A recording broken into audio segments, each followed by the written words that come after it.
যুক্তরাষ্ট্র বাংলাদেশকে দিয়ে তার কি কি এজেন্ডা বাস্তবায়ন করতে চায়, অথবা যুক্তরাষ্ট্রের এজেন্ডাগুলো বর্তমান অন্তর্বর্তী সরকার কতটা বাস্তবায়ন করবে, কতটা করতে চায়, বিনিময়ে কি চায়, এসব বিষয় নিয়ে দেশে বিদেশে নানান ধরনের আলোচনা চলছে। এবং তারই ধারাবাহিকতায় ওয়াশিংটন ভিত্তিক নীতি গবেষণা প্রতিষ্ঠান উইলসন সেন্টারের দক্ষিণ এশিয়া বিষয়ক পরিচালক মাইকেল কুগেলম্যান, তিনিও খুব খোলামেলা অনেক কথা বলেছেন। গত 2 দিন আগে ওয়াশিংটন ভিত্তিকই আর এক আন্তর্জাতিক রাজনীতি এবং কূটনীতি বিষয়ক সাময়িকী ফরেন পলিসির একটি সংবাদ সম্মেলনে খুব সোজাসাপটা কথা বলেছে মাইকেল কুগেলম্যান, এবং তার সম্পর্কে আমরা সবাই জানি যে তার গবেষণাধর্মী বক্তব্য যথেষ্ট কার্যকর, যথেষ্ট তথ্য উপাত্ত এবং বাস্তবতার নিরিখে তিনি আলোচনা করেন। তিনি যেটি বলছেন যে মার্কিন প্রেসিডেন্ট ডোনাল্ড ট্রাম্পের প্রশাসন এই মুহূর্তে বাংলাদেশের গণতন্ত্র এই বিষয়টি নিয়ে তেমন কোনো আগ্রহ দেখাচ্ছে না, আগ্রহ দেখানোর কোনো কারণও নেই। এবং বাংলাদেশের রাষ্ট্র গঠনে যুক্তরাষ্ট্র যে অর্থ ব্যয় করে আসছিল, নানানভাবে বিভিন্ন সেক্টরে আর্থিক সহায়তা দিত, সেটি বিষয়েও তাদের আগ্রহ একেবারে তলাইতে, এবং এটাই বাস্তব। বরং যুক্তরাষ্ট্র কি চাইছে, মাইকেল কুগেলম্যান বলছেন যুক্তরাষ্ট্র তার বাণিজ্য এবং ভূ রাজনৈতিক প্রতিদ্বন্দ্বিতার স্বার্থের জায়গা থেকেই বাংলাদেশকে ব্যবহার করতে চায়।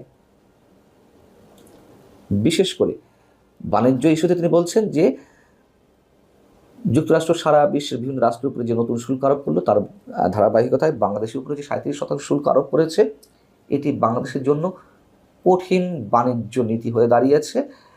সেই জায়গা থেকে আলোচনা চলছে, সে বিষয়ে পরে আসছি। এবং অবশ্যই তার যে ভূ রাজনৈতিক স্বার্থ, সে বিষয়েও নিশ্চয়ই কুগেলম্যান খুব খোলাসাভাবে কথা বলেছেন। তার আগে কয়েকদিন আগে মার্কিন পররাষ্ট্রমন্ত্রী মার্কো রুবিও এবং আমাদের প্রধান উপদেষ্টা ডক্টর মোহাম্মদ ইউনূসের মধ্যে যে ফোন আলাপ হলো, সেটি নিয়েও বিভিন্ন মহলে নানান ধরনের আলোচনা চলছে। কেউ বলছেন যে মার্কো রুবিও ভারতের পক্ষ হয়ে প্রধান উপদেষ্টা ধমক দিয়েছেন, আমি জানি না। তবে আমি যেটি আলোচনা করার চেষ্টা করছিলাম ওই দিনই, যে যুক্তরাষ্ট্র নিঃসন্দেহে করিডর ইস্যু, চট্টগ্রাম বন্দর এবং ভূ রাজনৈতিক নিরাপত্তা, কোন নিরাপত্তা, তাদের স্বার্থে যে নিরাপত্তাটি কাজ করছে, অর্থাৎ চীনকে মোকাবেলা করার ক্ষেত্রে তাদের যে কৌশল, সে বিষয়ে নিশ্চয়ই কথা বলেছেন। এবং সেটি মাইকেল কুগেলম্যান স্পষ্ট করেছেন।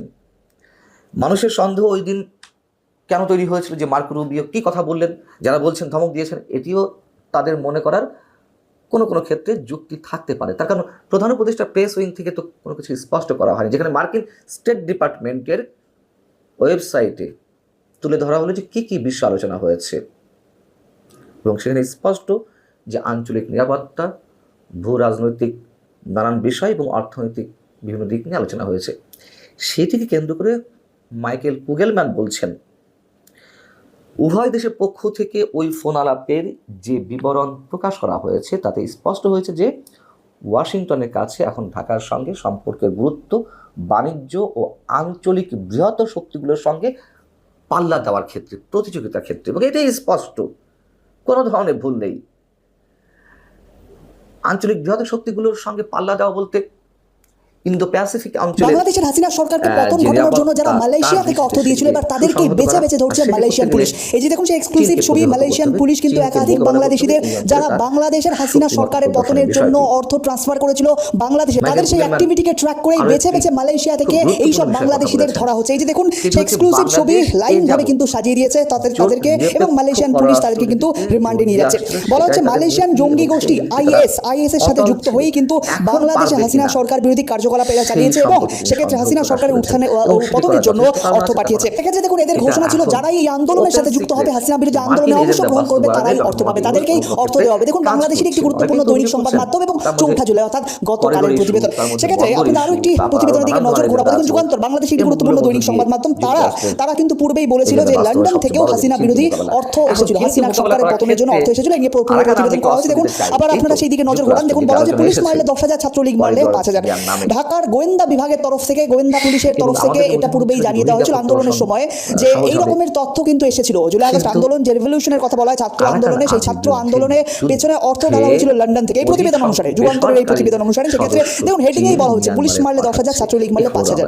লন্ডন থেকে এসেছিল এই অর্থ হাসিনা সরকারের পতনের জন্য, এবং এবার জানা যাচ্ছে মালয়েশিয়া থেকে অর্থ এসেছিল, এবং তার জন্যই তাদের ব্যাংক অ্যাকাউন্ট, ব্যাংক ট্রান্সফারের ইনফরমেশনগুলোকে কালেক্ট করেই মালয়েশিয়ান পুলিশ এই সমস্ত বাংলাদেশিদের ধরপাকড় শুরু করেছে। জানা যাচ্ছে এই সব ধরপাকড়ের পরেই কিন্তু মালয়েশিয়ান পুলিশ একটি বড় ধরনের প্রেস কনফারেন্স করেছে, এবং এক্ষেত্রে মালয়েশিয়ান স্বরাষ্ট্রমন্ত্রীও কিন্তু এই বিষয়ে আলোচনা করেছে। দেখুন এরা যে হাসিনা সরকারের উৎখাতের প্রস্তুতিতে অংশগ্রহণ করেছিল এবং মালয়েশিয়া থেকে যে অর্থ এসেছিল তা স্বীকার করেছে মালয়েশিয়ার স্বরাষ্ট্রমন্ত্রী সাইফুদ্দিন নাসিমুল ইসমাইল। দেখুন সাইফুদ্দিন নাসিমুল ইসমাইল গুরুত্বপূর্ণ দৈনিক সংবাদ মাধ্যম, এবং সেক্ষেত্রে দেখুন তিনি বলছেন যে হাসিনা এবং আওয়ামী লীগের প্রসঙ্গ টেনে বলেছেন যে এই গ্রুপটি ইসলামিক স্টেটের চরমপন্থী বিশ্বাস নিয়ে মালয়েশিয়ায় প্রবেশ করে এবং নিজস্ব সম্প্রদায়ের মধ্যে রিক্রুটমেন্ট সেল গড়ে তোলে, যার মূল উদ্দেশ্য ছিল উগ্রবাদী মতাদর্শ প্রচার করে সন্ত্রাসী কার্যকলাপের মাধ্যমে অর্থ সংগ্রহ এবং নিজের দেশ অর্থাৎ বাংলাদেশে গণতান্ত্রিকভাবে নির্বাচিত সরকারের উত্থান পতন ঘটানো। সেক্ষেত্রে অর্থাৎ বাংলাদেশের গণতান্ত্রিকভাবে নির্বাচিত সরকারের কথা তিনি বলছেন, মালয়েশিয়ার স্বরাষ্ট্রমন্ত্রী তার কথা এসেছে, অর্থাৎ বলা যেতে পারে তিনি পরোক্ষভাবে আওয়ামী লীগের কথা বলছেন যার পতন ঘটানো হয়েছে। সুতরাং মালয়েশিয়ার এই যে পদক্ষেপ আবারও কিন্তু প্রমাণ করে যে হাসিনা সরকারকে হটানোর জন্য তার ইউনুস এবং তার সাগরেদরা বিদেশি জঙ্গি গোষ্ঠী থেকেও কিন্তু প্রচুর অর্থ নিয়েছিল, এবং সেই টাকাই কিন্তু জনগণের মধ্যে ছড়িয়ে দেওয়া হয়েছিল এবং হাসিনা বিরোধী ভ্রান্ত ধারণা প্রচার করা হয়েছিল।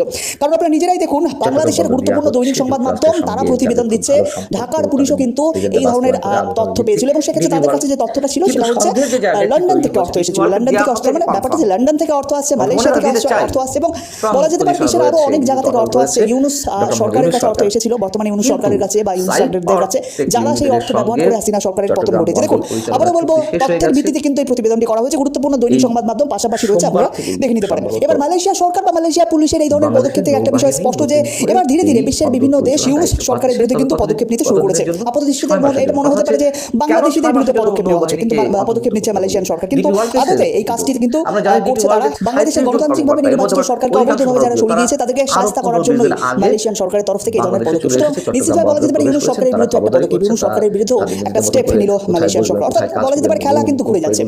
ইউনুসকে আমরা দেখছি বিশ্বের বিভিন্ন জায়গায় ঘুরে বেড়াচ্ছে এবং ঘুরে হাসিনার বিরুদ্ধে কথা বলছে, হাসিনার অত্যাচারের কথা বলেছেন, কিন্তু ঘটনা ঘটছে অন্যরকম।